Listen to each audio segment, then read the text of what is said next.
Hello all. Hello आम्ही everyone. आता Vietnam एअरपोर्टवर पोहोचलो आहेत. इथे टाइम झाले तरी सकाळचे 9:15 वाजले. आमची ॲक्च्युली थर्ड कंट्री आणि यावेळेस आम्ही फक्त दोघंच नाही तर आम्ही पूर्ण परिवारासोबत आलो आहे. आणि आमच्या आई वडिलांची ही फर्स्ट इंटरनॅशनल ट्रिप आहे, सो आम्ही पण खूप एक्सायटेड आहे की बघूयात आता त्यांना कसं वाटतं, काय वाटतं. आम्ही दाखवतो कोणाकोणासोबत आहेत आता.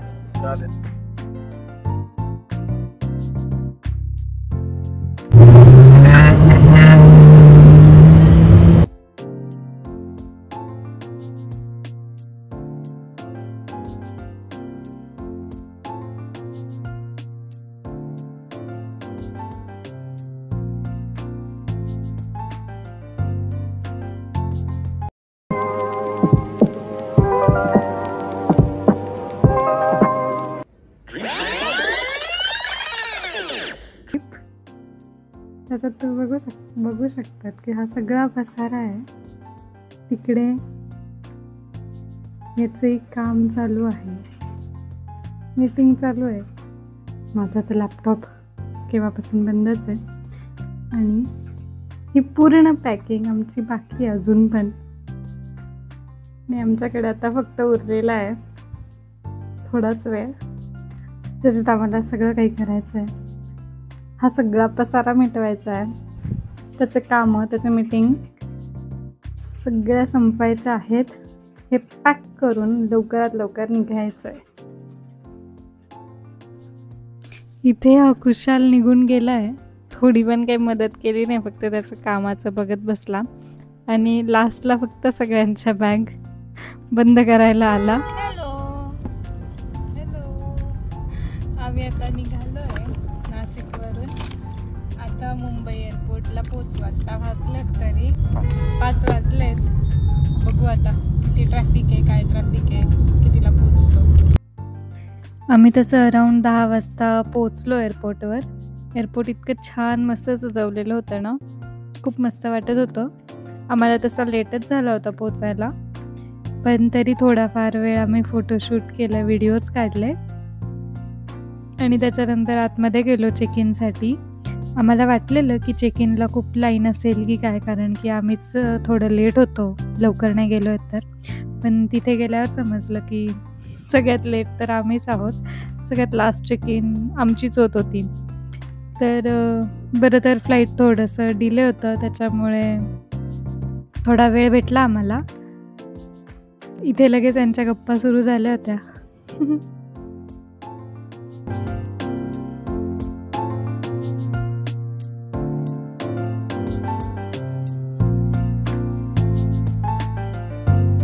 फ्लाईट काय आता डिलेच झाली होती 1 तासाने, त्याच्यामुळे आम्ही मस्त रमत गमत चाललो होतो. आता चेक इन तर झाल्या होत्या बॅग्स, मग सिक्युरिटी चेकिंगला चाललो. आमची फ्लाईट तशी वेट जेटची होती. त्याचं तर आधीपासून बरंच काय काय ऐकलेलं होतं की खूप डिले होते, 2-3 तास डिले होते. पण आमच्यासारख्यांसाठी चांगलं असतं ते कधी कधी, की आम्हीच लेट येतो, त्याच्यामुळे डिले झाल्यावर आम्हालाच बरं वाटतं. तरी अराऊंड 12:30ची फ्लाईट होती ती. ऑलमोस्ट 1:45ला आम्ही तिथून निघालो.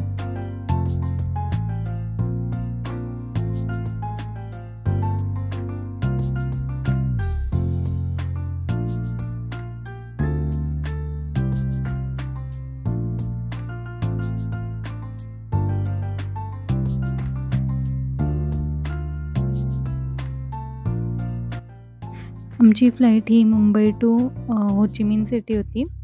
तर आम्ही ऑलमोस्ट आता पोहोचणारच होतो, पण त्याच्या आधी हा हो ची मिन सिटीचा पूर्ण वरतून व्ह्यू जो होता तो अतिशय सुंदर दिसत होता. आणि ही जी त्यांची सगळ्यात मोठी रिव्हर आहे, सायगॉन रिव्हर, ती पण एकदम मस्त दिसत होती वरतून. आणि ती मेन म्हणजे कंबोडियातून येते, पण तिचा मेजर पार्ट हा हो ची मिनमध्ये आहे.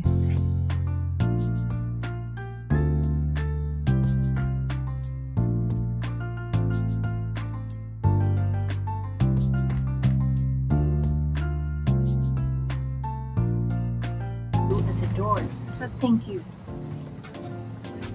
Thưa quý khách, xin lưu ý, quý khách sẽ xuống máy bay bằng xe thang.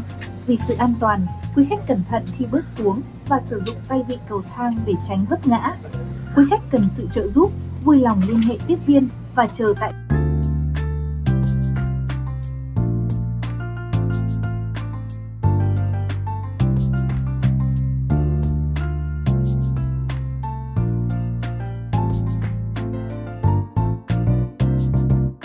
आम्ही अराउंड 8 वाजता सकाळी तिथे लँड झालो.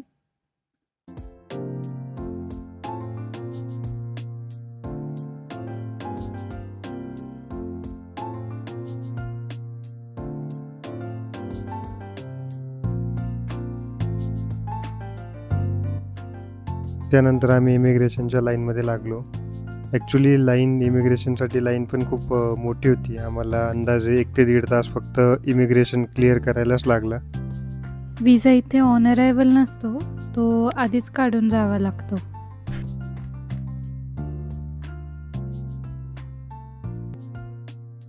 इमिग्रेशन ऑफिसर एकदम व्यवस्थित होते. त्यांनी फक्त पासपोर्ट बघितला आणि विजा वगैरे काही मागितलं नाही आणि स्टॅम्प आमच्या पासपोर्टवर स्टॅम्प देऊन लगेच आम्हाला एंट्री दिली व्हिएतनाममध्ये. हो, इथे करन्सी एक्सचेंजचे बरेच काउंटर दिसतील, पण तिथे आपल्याला करन्सी एक्सचेंज नाही करायची आहे. इथे जस्ट आमचं आता इमिग्रेशन पास झालं आणि आता आम्ही चाललो आता आमच्या बॅग कलेक्ट करायला. बघूयात आता कुठे येतात बॅग्स. काय आय थिंक ती बॅग आमचीच आहे.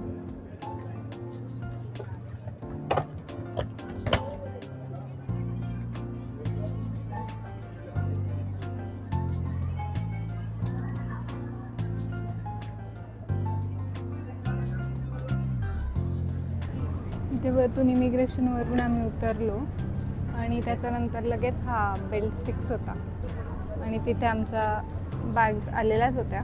तर ह्या 2 तर आल्यात. आता बघतोय आता बाकीच्या बॅगचा वेट करतोय. तोपर्यंत आपण हे बघू शकतो की एअरपोर्ट इथून मला तर बाहेरच लगेच वाटतंय की लगेचच बाहेरचा रस्ता आहे. बघू पण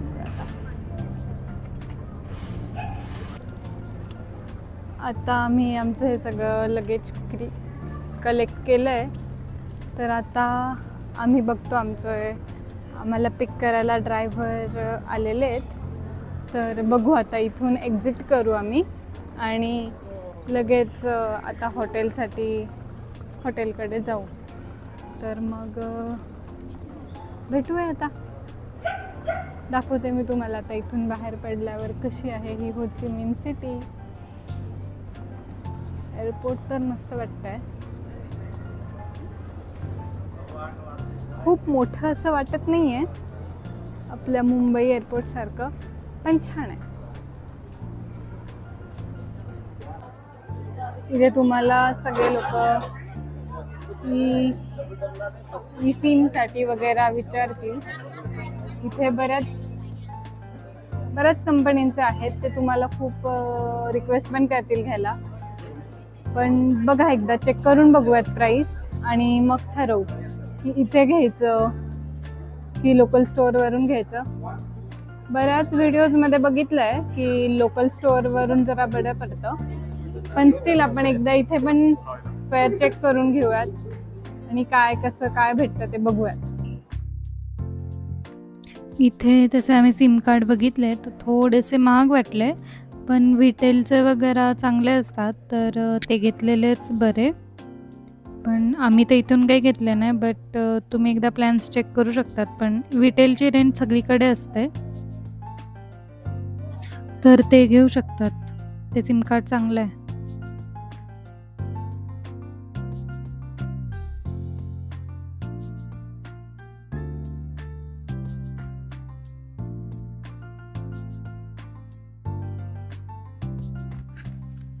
इथे आमचे कॅब ड्रायव्हर आलेलेच होते. त्यांनी ॲक्च्युली आम्हाला 1 तासापूर्वीच मेसेज केला होता. केव्हाचा वेटच करत होता आमचा.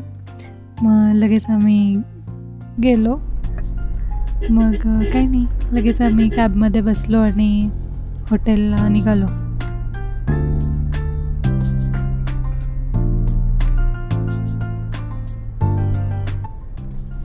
पण इथे एक विशेष आहे की इथले जे ड्रायव्हर्स असतात ना, ते त्यांना थोडं पण इंग्लिश येत नाही आणि ते थोडं पण इंग्लिश बोलत नाही, तर त्यांना ट्रान्सलेटर लागतंच.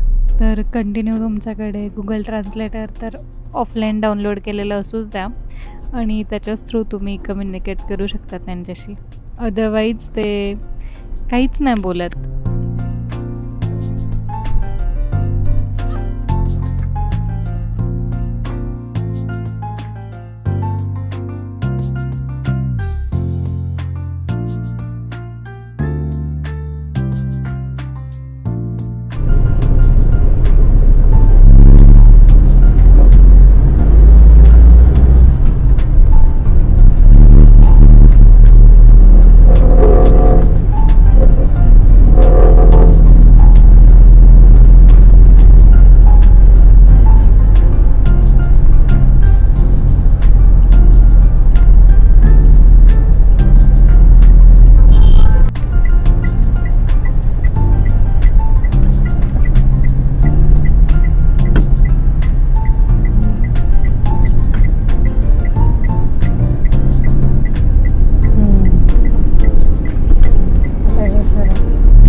जास्त टू व्हीलर्स आहेत, म्हणजे खूपच जास्त टू व्हीलर्स दिसते. अगदी लिटरली मला पुण्याचीच आठवण आली.